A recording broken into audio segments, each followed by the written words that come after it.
Susan. Welcome to Tea and Games. I'm a casual board gamer. My husband and I usually play board games on weekends. Sometimes with the extended family, but most of the time just us, and most of the time only on weekends, though we do sometimes play an occasional short game during the week. Until now, I've posted, and pardon my notes, I'm just incredibly nervous, so I made notes, which is, we'll see. Until now, I posted my board game stuff on other social media, and just with the erratic way people logged in or didn't log in, and the algorithms and things like that, the people who don't play board games saw all of my board game posts. But the friends of mine who do play board games see none of my board game posts. They have to go hunt for them, like digging through the feed or something. So I thought I would try YouTube as a way of sharing board game stuff with friends and family who play games, and also with whoever else wants to watch. Join in the fun and the madness. Actually, I have a game that has madness tokens. We'll get to that next month, I think. Today we're starting with new to us games rather than new games. In January of this year, 2022, I made a New Year's resolution to play my Unplayed games shelf, which is technically not a shelf. It's more like a ginormous stack on a shelf, or two, or three, or whatever. Anyway, that was my New Year's resolution, and it was totally doable because we are not huge board game collectors, and we haven't been buying board games for all that many years, and we've only recently sort of ramped up buying a little bit, but you know, I mean, compared to a lot of people, this list seemed totally doable. There were 23 games on the list. Although you won't actually be seeing, you'll be seeing a few new faves, but maybe not all of our faves, because a lot of faves just went begging this year because we were trying to play the new stuff. So this is the Unplayed game stack. As of January 2022, yeah, this is kind of ridiculous. Hi there. I'm going to clear some of these off and show you what we actually played. And this is what we actually played in 9 months of the games that are on the Unplayed game shelf. 10 games out of 23 that we started with. Now, you might say, especially if you are a board gamer that collects and plays dozens of games every week, which we don't do, you might say, 23 games, how come you couldn't have played them all? Well, we could have buzzed through that list if we had done 3 things. If we had played each game only once, which we kind of didn't do because the first play it's kind of like the first pancake. It comes out a little weird. So we always played games 2 times, 3 times, something like that, until we kind of got a feel for the game and how it played and how well we liked it, and, you know, got all the rules right. And the other thing that we could have done is not buy any more new games and then played each game on the list once. Or the third option was, when we bought new games this year, don't put them on the Unplayed games list. We didn't do any of those. So, you know, we're playing the games that we're playing, these games, multiple times, and we're buying new games this year. And as we're buying new games, we're playing games and we are just ticking them off the list. And then we're buying new games and we are writing them onto the bottom of the list. So the number of unplayed games was constantly going both up and down. it was kind of hard to make some progress.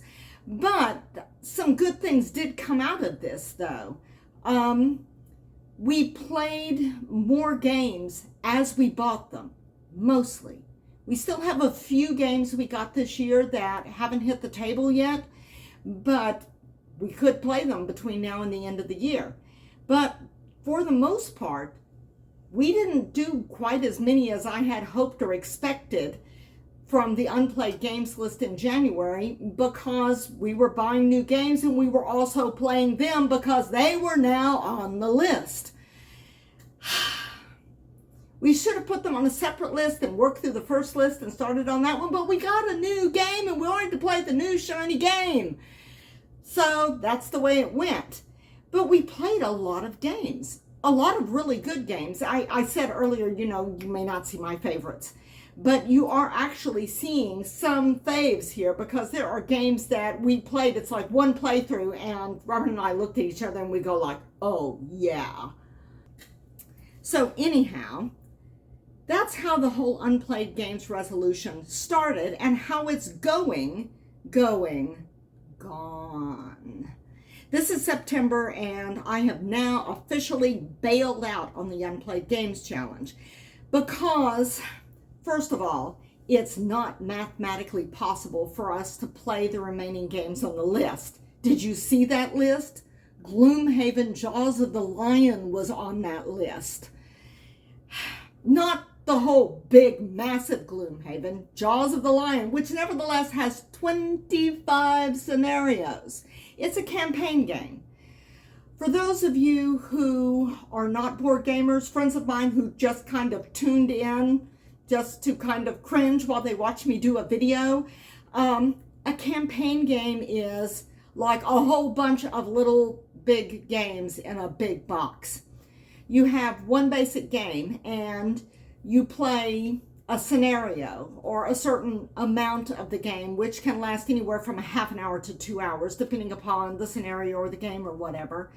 And at the end of it, you have like had losses, gained resources, but finished up that thing, like that little mini game within the game. And then you sit down and you play again, only this time you're starting from where you left off the last time. And you're doing something new within the game. It's a different scenario. It's like a different game within a game. And you do that as many times as the game developer wants you to do.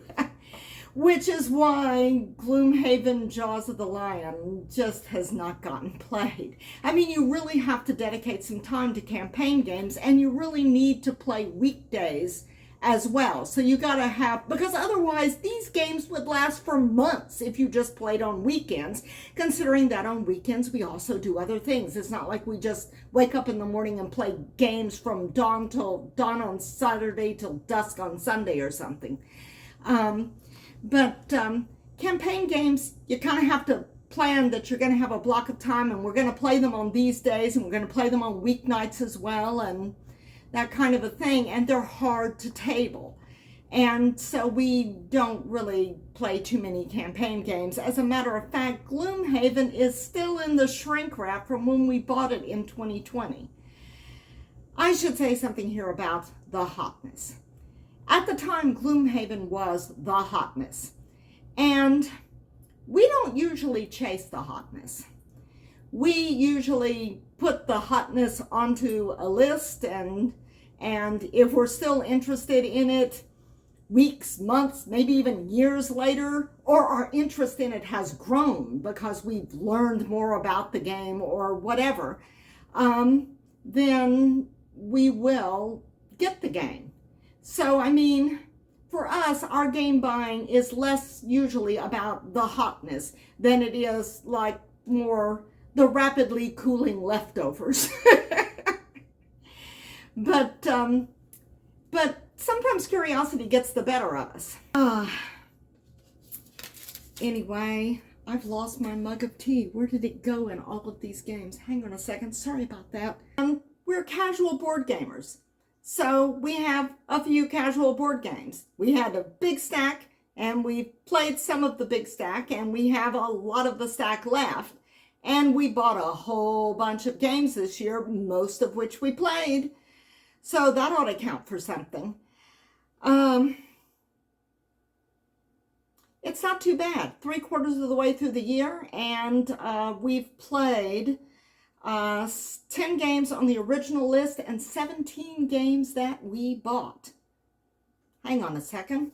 I'll show you. There you go. These are all the games that we've played 9 months into the year. And I just called a halt to the challenge because we've played a lot of games, and these are all new to us games. Games that we had not played prior to this year. Some of them came from the Unplayed games list. Some of them are ones that we bought. This is madness. I have got to get some of these games out of the way. Hang on.